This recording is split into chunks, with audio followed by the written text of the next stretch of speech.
You listen to conversations from leaders making good things happen in the Kansas City area on Changemakers Kansas City on One Kansas City Radio, 100.1 FM in the urban core, where we aim to entertain, inform, educate, and inspire.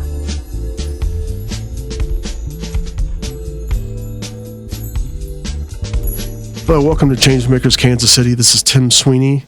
I'm here with Jasmin Moore, and we're honoring today World Water Day. And Jasmin was raised in Kansas City and has done quite a bit in her career with environmental justice and sustainability. So we're happy to have Jasmin here on this great day. And really, we'll talk a bit about water locally, regionally, nationally, and then we'll say a little bit internationally too, and talk a little bit about water in general and why it's so important. So Jasmin, welcome to Changemakers Kansas City. Thanks for having me. Okay. Could you tell us a little bit about your employer, Earthjustice, and your path from growing up in Kansas City to kind of where you are now and what you do, and a little bit about what Earthjustice does? Absolutely. So Earthjustice is the largest environmental law organization in the world. And as a nonprofit, our attorneys fight for your right for a healthy environment free of charge, because we believe that the earth needs a good lawyer, which is our tagline. Yep. And a little bit about us is that in the last 50 plus years, we've protected countless species on the brink of extinction and secured long overdue historic limits on our nation's worst polluting industries. So from drilling in Alaska or toxic algae in Florida, leaking coal ash ponds in Missouri and other states, to oil spills in the Gulf of Mexico. We're on the ground every day, and we're fighting for issues that matter in local communities and achieving results that resonate on a national scale. So I'm really proud to be a part of an organization like this, where every day I get news of the great things that my colleagues are doing and making an impact. In terms of my path to this organization, my roots are deep in Kansas. So I'm the great-granddaughter of farmers in Lane County, which is in western Kansas. And my grandfather was a meat processor in Wichita, Kansas. And that's where my parents both graduated from high school. And eventually they moved to Kansas City, Missouri. And that's where I grew up with my sister here in Kansas City, Missouri. Graduated from Lincoln College Preparatory Academy here in KC, and ended up at the University of Kansas for my undergrad, where I majored in applied behavioral sciences with a concentration in community development. From there, I was trying to figure out where I wanted to end up, and so spent some time in Denver, and then made my way to Austin and San Antonio region, where I did my graduate program in community and regional planning. And then made my way to Little Rock and Central Arkansas, and then circled back up to the Kansas City area about 12 years ago, I think it was. So along the way, I was trying to take advantage of opportunities that I saw for myself and professionally, and what was best for me and my family. And so I'm glad to be back in Kansas City. Still have lots of friends and family here. And I'll pause there and see what else we can get into in terms of background. Sure. Well, I want to ask you about your time at KU. You had a unique experience with water, being on the crew team, which I had a good friend that was on crew at KU years ago. And, water is it's mysterious in that it's 70% of the Earth's surface. It's a large percentage of us in general. And I think our interaction with it is amazing and great in so many ways, and it's important in so many ways. But being on the crew team at KU, what was your developing experience or relationship with water in doing that? Yeah, so I joined the NCAA women's rowing team as a freshman, as a walk-on. I had never rowed before in my life, but it seemed like a good opportunity to meet people, and they were recruiting folks that had been athletes in high school.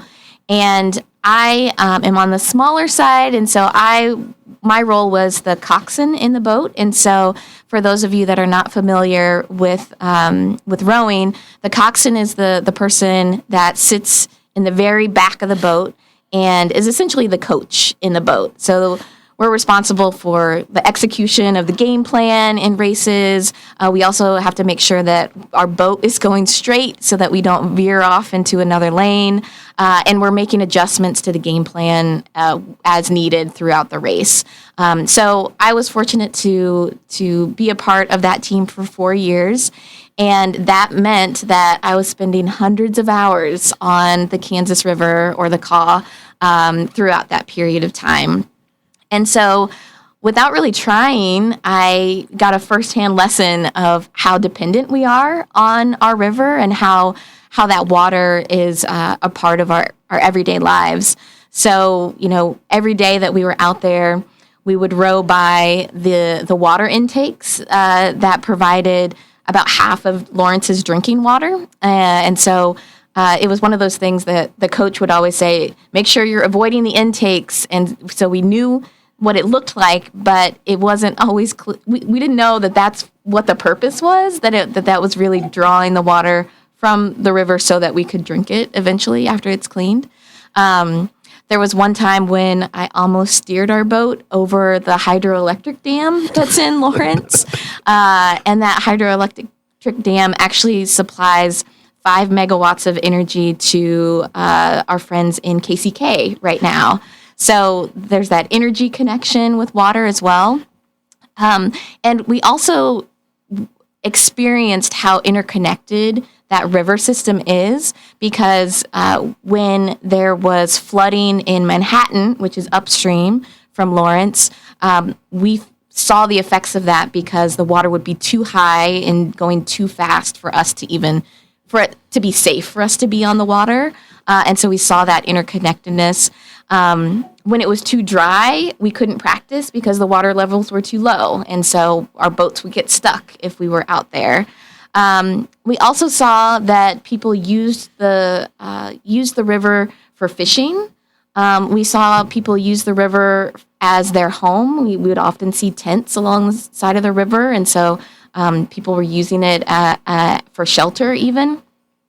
And then sometimes we saw lots of dead fish in the river. And so we knew that there was something that was not healthy at that moment in time. And so really all those things came together to demonstrate the interconnectedness of the river, our dependence on it, and somehow we knew intuitively the health of the river just by being out there every day. Yeah. And I wonder how many people in the metro know that pretty much all the water for the 2 million people that live here in Kansas City Metro comes from the Kansas and Missouri rivers, which is amazing. I mean, it's a rock's throw just across the river, but all that water supplies us just from those two rivers. So, and then another interesting story, towards your last year of KU, you had an experience where you heard a speaker at KU, I think, is that correct? And presented something that led you to realize and get involved with environmental justice. Could you tell a little bit about that? Yeah, that absolutely. Story? So, I was in my last year trying to figure out what I wanted to do with my life, as most college students are doing. And one of the speakers that came and spoke to our class was a scientist and researcher from the U.S. Centers for Disease Control and Protection. And they talked about the 1994, or was it 96, Olympics that took place in Atlanta. And during that time, if you've ever been to Atlanta, you know that traffic is just ridiculous. There is always gridlock. It takes forever to get from one place to another. And so you think about, an international event coming where there's hundreds of thousands of new visitors coming in. And so they took a proactive approach and shut down roads. They told people, don't drive. If you have the option of not driving, please don't drive. and avoid this area. And so they took advantage of this natural experiment where they were eliminating traffic from the roads, and were able to observe that during that period that the Olympics was going on, they saw about a 25% decrease in traffic in general, which is great. At the same time, they also observed a 40% drop in asthma hospitalizations. And the number of other hospitalizations stayed the same. So it was the same rate of broken arms or cardiac events or other hospitalizations, but asthma dropped dramatically during that time. And so that, as soon as I heard that story, that's where things really clicked for me. There was this one policy decision that significantly positively impacted the health of a whole community. And so instead of doing one-on-one health education with a community about asthma, one policy decision had a humongous impact on that community. And so I didn't realize at the time that this was impacting my understanding of environmental justice, because environmental justice is about making sure that everybody gets the same chance to have clean air, clean water, and a safe place to live. And so this was a clear demonstration that we had as local government, as people, we had the power to improve the health of a community. And it worked for that small moment in time. But then, of course, after the Olympics, everything goes back to normal. Yeah. And the people that were impacted most by air pollution, they didn't have our children, and they didn't have a choice about where they live. And they didn't have a choice about being exposed to that air pollution. And so that's really what was coming together for me, is the connection between our built environment and the policy choices that we make about what we create and the health of our communities. And this is not unique to Atlanta, that Atlanta has highways next to, residences. Highways got built through communities all across the U.S., including Kansas City. And so as a result of those, thousands of children who are in those communities are still experiencing asthma connected to that poor air quality at much higher rates than other parts of the city. And I think that we can all agree that children should be able to breathe clean air and have access to clean water no matter where they live. Sure, absolutely. That's a great example. And so from KU, you mentioned going to Denver, San Antonio, Central Arkansas, and with increasing responsibility and success. When you got here, you've been in Johnson County and in Lawrence Douglas County.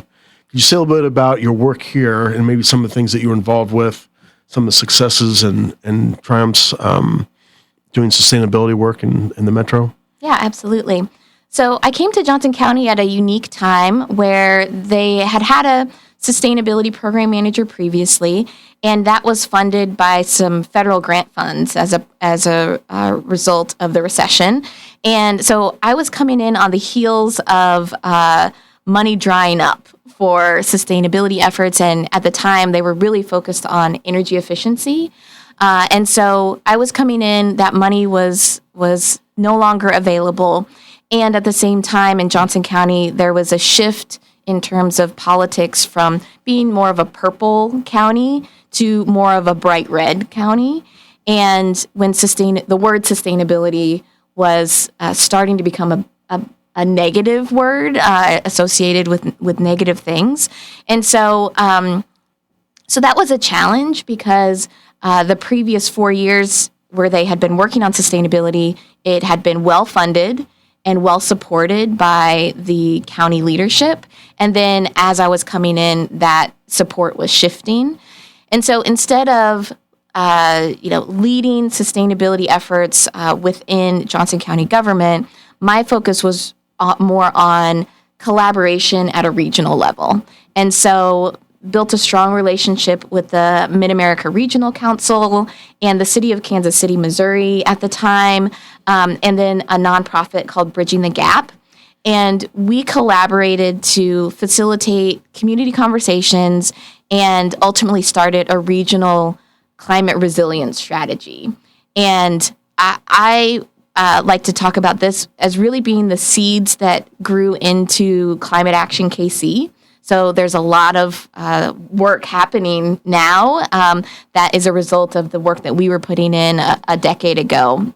And so that was an interesting time because we had to really navigate where are there resources, where is there support, and if there's not those resources and support, how can we pivot to still continue to make progress on these things? And another partnership was with the Shawnee Mission School District.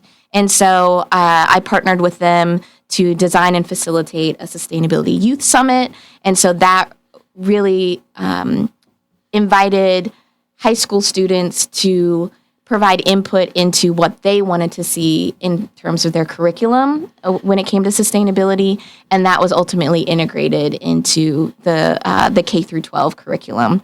And then finally, one thing that I'm very proud about, especially now that I own an electric vehicle, is that I helped facilitate the first public electric vehicle charging stations in Johnson County parks. And so we put in 36 public charging stations in Johnson County parks. Great. And then in Lawrence, a few of the things that I'm most proud about are around some of the clean energy goals that came about during my tenure there. So for the city and the county, their facilities are both run on clean energy now, which was a tremendous win. And we also started the work of developing a climate action plan for Douglas County and the city of Lawrence that really focused and centered community voices of those most impacted by the effects of climate change in a way that hadn't been done before. So that work continues, and I am excited to see how the fruits of that labor are starting to blossom. Yeah, that's great. That's great work.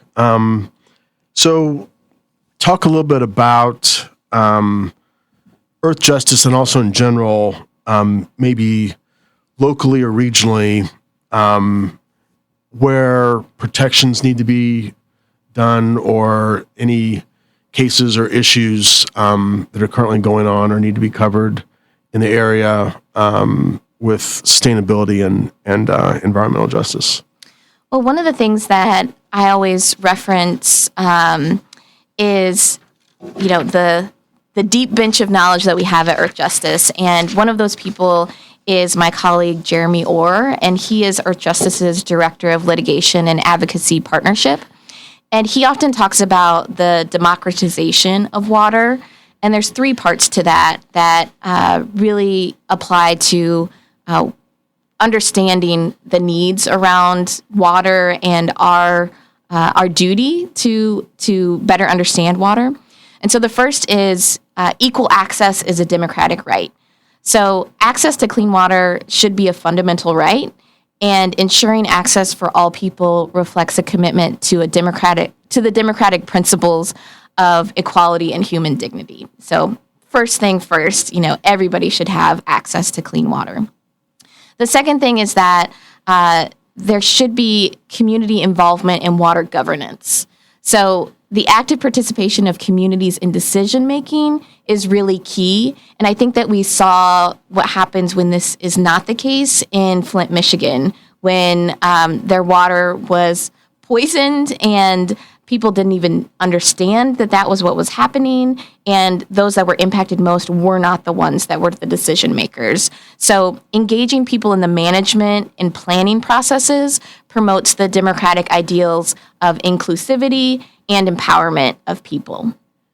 And third, public accountability in water management is really important. So democracy demands transparency and accountability in public services in general, and managing water resources with a focus on public welfare and involving people in the oversight reinforces our democratic values and fosters trust in governance, which is always a challenge in communities that have been overburdened and disinvested in. And so having those folks as a part of the governance process as well as the accountability process is a key towards this concept of the democratization of water. Now, when we think about Missouri, one of the things that is related to water and water quality in our state is connected to coal ash. So Missouri is one of the nation's top coal ash generating states, which is a byproduct of coal-fired power plants. And that coal ash contains lots of hazardous pollutants, including things like arsenic, cobalt, lead, lithium, mercury, radium, other heavy metals.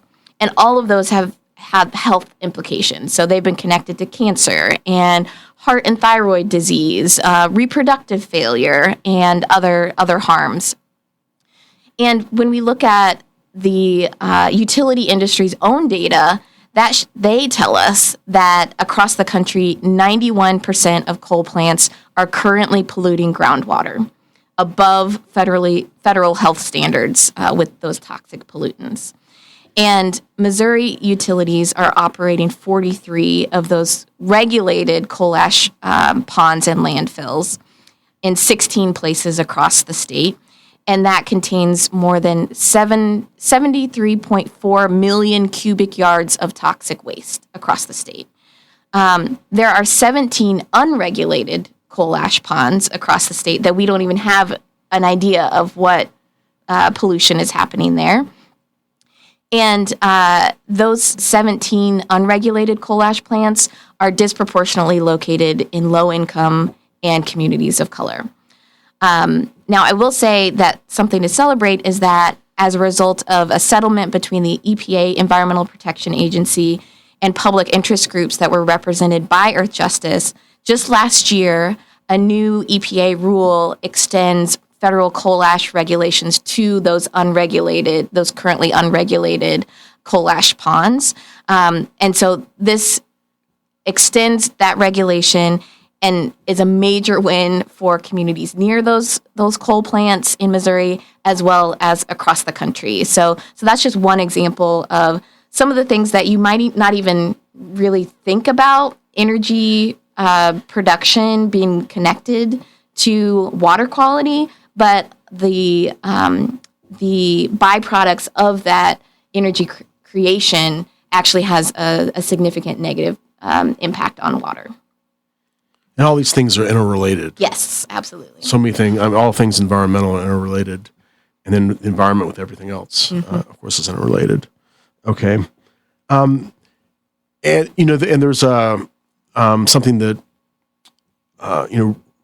racial, environmental discrimination or injustice, you made reference to that, and that's a real thing.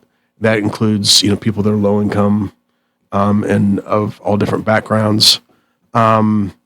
What can people do if they're like, there's a smell from the factory down the road, I want to learn more about that, or there's these problems with the water in the creek behind our house. Are there steps people can take if they have sort of a concern, in the neighborhood or close by about environmental situations? Yeah, absolutely.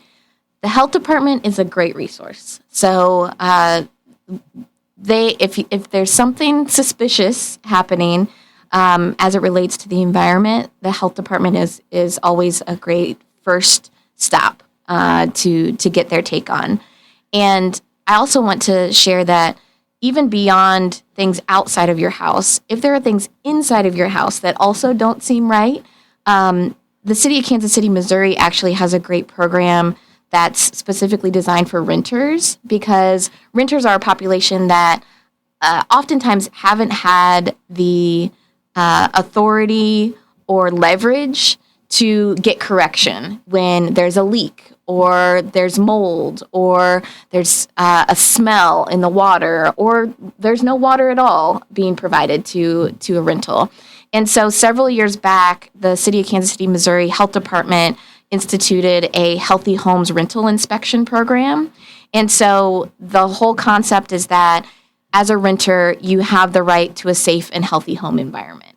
And so if you are a renter and you have any of those problems related to water or other issues that you feel like it makes your home not safe, you can actually just call 311 if you're in Kansas City, Missouri, and they can provide support in those areas and help hold the landlord accountable when that is not a healthy environment for people to live.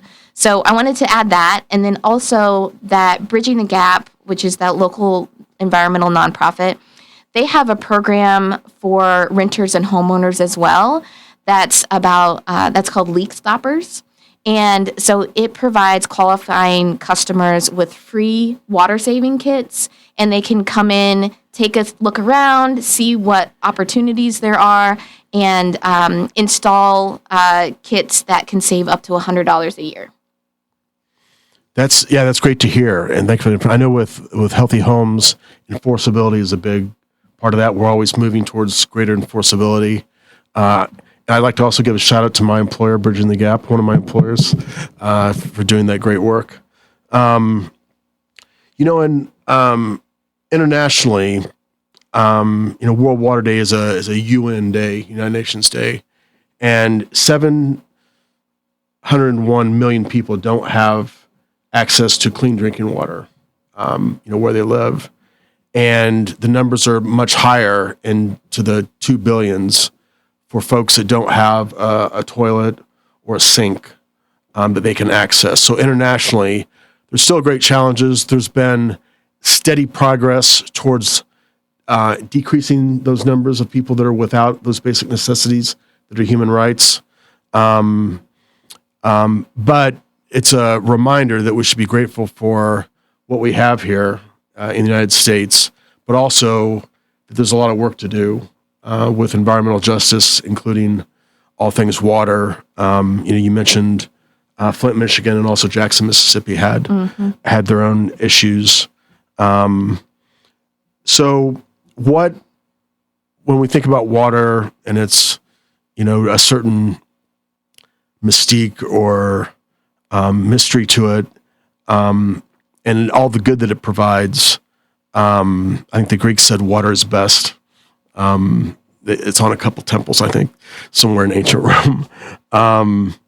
How should we think about water in our situation here in the metro area, in terms of how should we view it, be grateful for it, but also work to make sure we have what we deserve? Well, I think you spoke to it earlier in terms of water being interconnected with everything, and the fact that we have this finite resource of water. We have a certain amount, and we will not get more than that, and as a planet. And so when that water becomes so polluted that we can't do anything with it, then that means that there's that much less for us to consume or use to sustain our life. And so knowing that every drop of water is precious, and so that's connected with our future as well.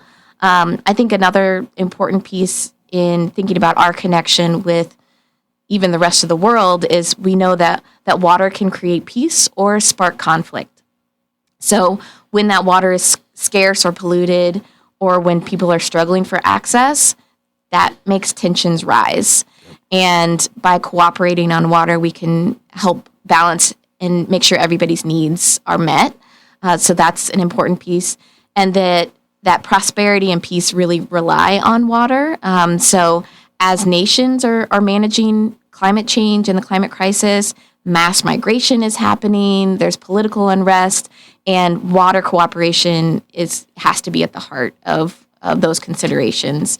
And then finally, that water can lead us out of crisis as well. So fostering communication between communities and countries by uniting around fair and sustainable use of water at the international level and even at the local level can really help contribute to that. Okay, great. I also want to ask you about, again, going back to your own path, there's so many fields, within the workforce where there's an underrepresentation of minorities, people of color. And so I want to ask you about your path, your experience in that, and then any advice, encouragement you would give to people who might have an interest in environmental fields and maybe are hesitating or could learn something from somebody that's been doing it for a couple of decades. I think that one key piece that I always tell people that are interested in an internship or just interviewing me in an informational interview is that any career can be a climate career. So it doesn't have to have climate or sustainability or even environment in the title. Really, we are at a point where we are experiencing the climate crisis, and the things that we care about most are impacted by the climate crisis. And so everything that we do can help us get in a space where we are helping and not hurting and contributing to the climate crisis. And so that could look like if you are in purchasing, there are tons of ways that you can use your position to leverage more environmentally responsible purchasing. Or if you are a medical professional, you can use that position to take a look at environmental hazards with your patients. Or even if you are a public servant and picking up trash, you are on the front lines of observing what waste is looking like. And I think one example is the new roll carts in Kansas City. One of the reasons, my understanding, that we have those is because with the recycling bins, anytime there was wind or rain or any other weather conditions, they would get knocked over and they would blow all over and they would get into the storm drain system and then cause all sorts of havoc on the back end. So every single job has the opportunity to participate in a positive way. And I'll end with a tool that Dr. Ayanna Elizabeth Johnson developed, which is a Venn diagram to help people see how they can best contribute to solutions in the climate crisis. And so it's 3 circles. Imagine them all interlocking in the center. And the first circle, you think about what you're good at, what are your skills, your resources, your networks, and you put that in one circle. The next circle, you think about what is the work that needs doing. So thinking at the systems level, what are the things that need to change? Are there particular climate and justice solutions that are most interesting to you? And write that down in that circle. And then finally, the third circle is what brings you joy and satisfaction. So what gets you out of bed in the morning? Don't pick things that make you miserable. We don't need that energy. We need the things that you are energized by, because this is a long haul, and we need you to bring your best at your talents and what brings you energy. And so then figuring out what is the overlap of those 3 circles, and that's where we need you most to show up in our climate. That's great. That's great advice and good way to reflect on people for their own journey and path. Well, I think that's about all the time we have today. Thank you very much for being here, Jasmin, and for all your great words of wisdom and knowledge. So you can tune into Changemakers on most major platforms, audio, and then the YouTube channel for One Kansas City Radio. Thanks again to Jasmin, our guest, and to Richard, sound engineer, station manager, jack of all trades. Have a great day. Thank you for listening to Changemakers Kansas City on One Kansas City Radio, 100.1 FM in the urban core, where we aim to educate, inform, inspire, and entertain.